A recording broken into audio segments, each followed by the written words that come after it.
வணக்கம். இன்றைக்கி பார்த்திங்கன்னா எங்கள் வீட்டில் பிஞ்சு கத்திரிக்காய் வாங்கியிருந்தோம். அந்த கத்திரிக்காய் வச்சு பொரியல் பண்ணுறோம். இது ஆல்ரெடி எல்லாருக்கும் தெரியும் தான்.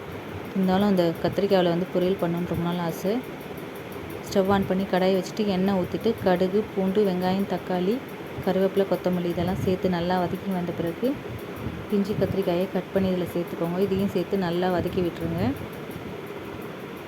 இந்த கத்திரிக்காய் பொரியல் பார்த்திங்கன்னா ரசம் சாதம், சாம்பார் சாதம், கீரை எல்லாத்துக்கூடும் நல்லாயிருக்கும். நல்லா வதங்கி வந்த பிறகு உப்பு சேர்த்துருங்க. உப்பு சேர்த்து ஒரு டைம் கிளறி விட்டுட்டு நம்ம வந்து மஞ்சத்தூள், மிளகாய்த்தூள் சேர்த்துருவோம்.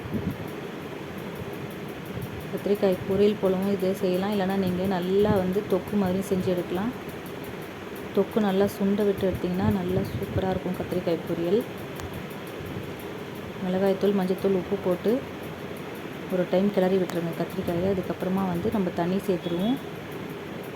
தண்ணி சேர்க்காம எண்ணெயிலே கூட வந்து வதக்கி விட்டு கத்திரிக்காய் பொரியல் செய்யலாம். ரொம்ப நல்லாயிருக்கும். கொஞ்சமாக தண்ணி ஊற்றிக்கலாம். கத்திரிக்காய் வந்து வெந்து வர அளவுக்கு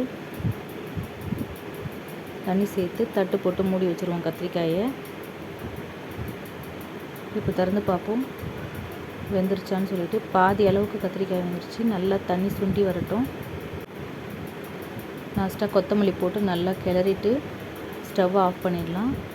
அவ்வளோதான், கத்திரிக்காய் பொரியல் தயாராகிடுச்சு. இதை நீங்கள் சாதத்துக்கு சைட் டிஷ்ஷாக சாப்பிடலாம். ரொம்ப நல்லாயிருக்கும்.